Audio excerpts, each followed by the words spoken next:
Welcome back to another SCP reading, dear researchers.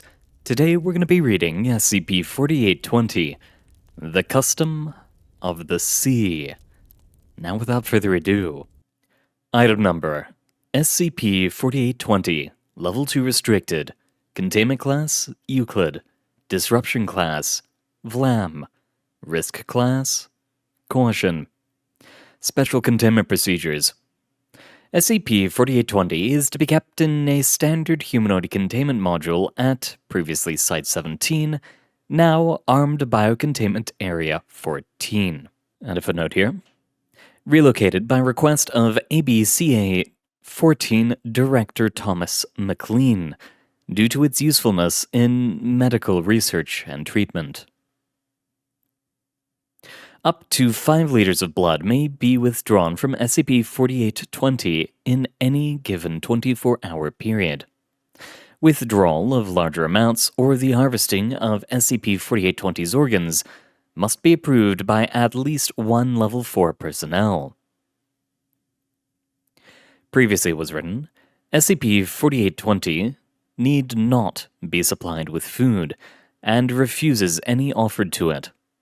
Now it is written, SCP-4820 has requested access to cooking implements, various spices, and a selection of sauces.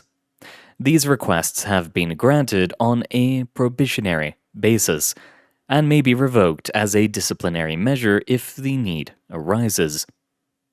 Consumption of food prepared by SCP-4820 is discouraged. Description: SCP-4820 is an adult Filipino man, apparently 40 to 50 years of age. The object is able to rapidly regenerate damaged or destroyed tissue. These capabilities possess no known limit. SCP-4820 can even regrow appendages that have been completely severed. And a footnote here. SCP-4820 claims that it once recovered from complete decapitation, although this has not been tested. Regeneration time increases with the severity of the injury in question and the extent of the damage. Minor incisions heal almost instantaneously, but extracted internal organs take several hours to regenerate. SCP-4820 does not appear to feel pain and often fails to notice when it is injured. It is currently unknown how SCP-4820 fuels this rapid regeneration. It requires no more food or water than a standard human. Addendum 4820-1 Testing Log. Test 1. Reason, Pain Response, Procedure. A 21-gauge syringe was used to withdraw 10 milliliters of blood from SCP-4820's right arm. Subject questioned whether this caused him any pain or discomfort. SCP-4820 reported no pain, as expected. Additional notes. Extracted blood did not exhibit regenerative properties or other anomalous qualities. Test 2. Reason for test, epidermal regeneration. Procedure. A 5 cm square was removed from SCP-4820's left forearm. Injury healed in less than 5 seconds. Additional notes. Removed epidermal tissue did not exhibit regenerative properties or other anomalous qualities. Test 3. Burn regeneration. Procedure. The end of a small copper rod was heated to 70 degrees Celsius and held to the epidermis of the subject, right forearm, until a first-degree burn manifested. Outcome: injury healed in less than 5 seconds. Test 4. Bone realignment. Procedure. Left index finger dislocated. Outcome: bone realigned almost immediately. In keeping with Ethics Committee Mandate number 9173, further tests require Ethics Committee approval.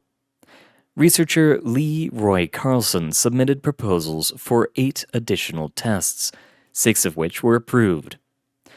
Proposed tests and their results or reasons for denial of testing are reproduced below. Test 5. Limb regeneration. Left index finger severed at the first knuckle. Finger regrew from the stump. Simpler tissues regenerated first. First skin, then bone, then connective tissues, then muscles, and finally nerves. New digit did not initially possess a fingernail. One later grew at the normal speed of a human. Test 6. Limb reattachment. Left ring severed at the first knuckle. SCP-4820 was instructed to attempt to reattach the severed member.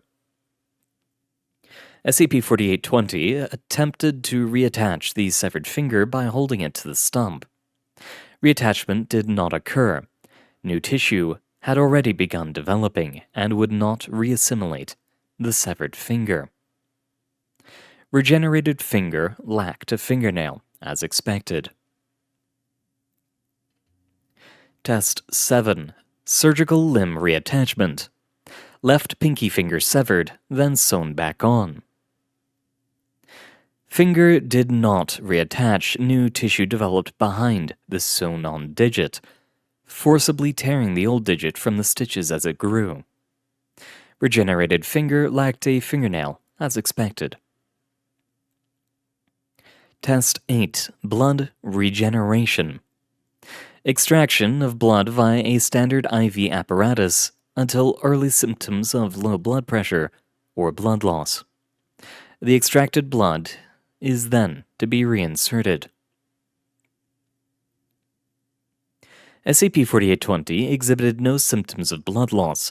Testing halted following the extraction of 100 liters of blood, which were not reinserted for obvious reasons. Extensive testing, including transfusions into D-class test subjects, has shown no residual anomalies in extracted blood. As SCP-4820 is a Type O negative universal donor, storage of large amounts of SCP-4820's blood in multiple on-site blood banks has been approved. Nonetheless, transfusion of the blood to essential personnel is recommended only in case of emergencies. Test 9. Organ regeneration. Right kidney removed. Subject regenerated a replacement kidney within 4 hours.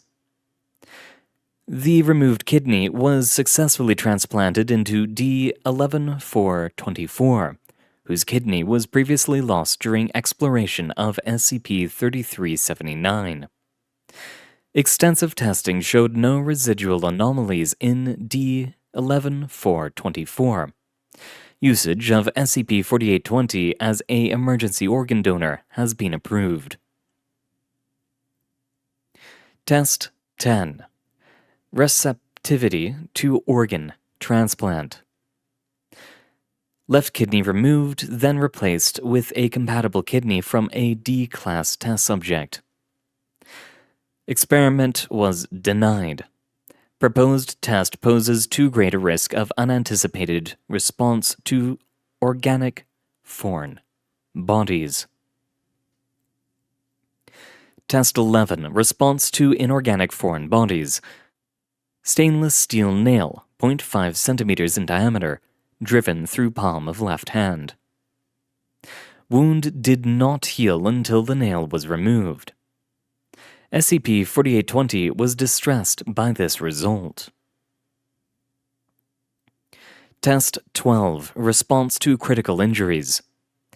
Stainless steel spike 1 centimeter in diameter driven through the heart. Test denied.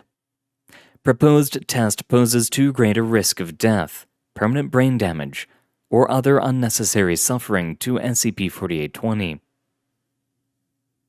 Addendum 4820-2, transcript of an interview between researcher Carlson and SCP-4820, shortly after its initial containment. Begin log. Researcher Carlson.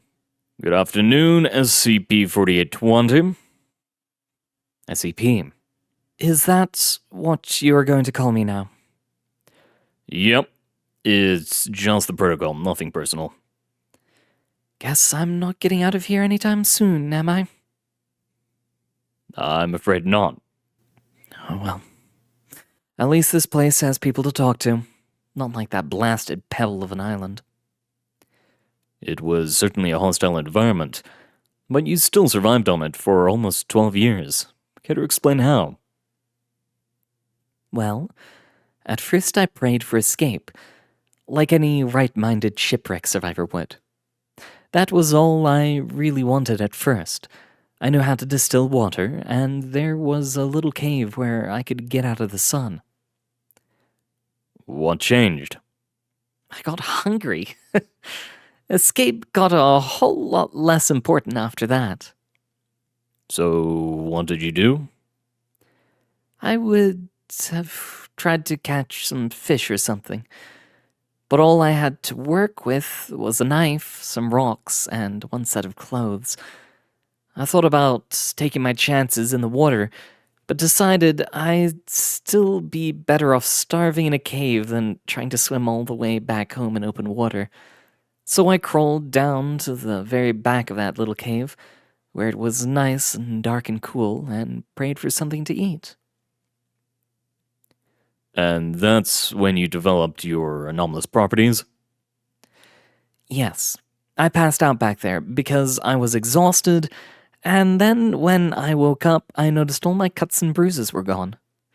I got hurt pretty bad when the ship went down, but now all that had healed.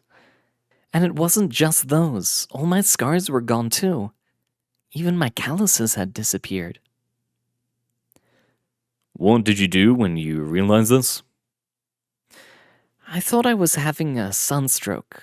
I would have cut myself to make sure if I had something sharp. But I'd dropped my knife somewhere, so I just picked a hand and bit down. Watched it heal right back up. Then what did you do? SCP-4820 smiles. What any sailor does when he's stranded on a barren island with only one food source.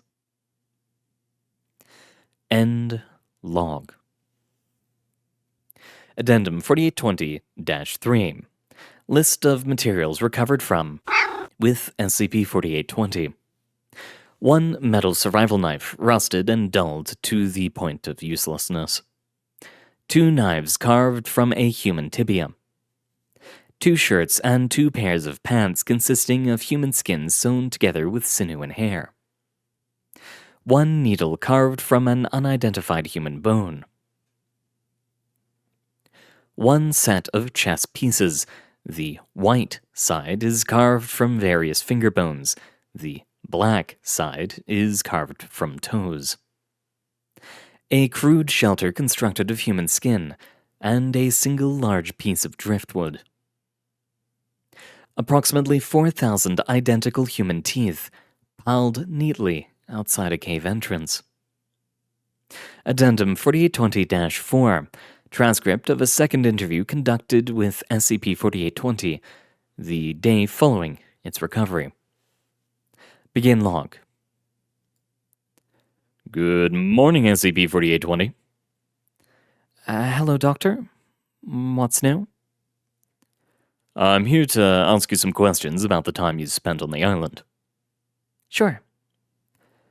We've recovered the materials you, made. How did you do that? Simple enough. I still had my knife at the beginning, so I was able to do some carving.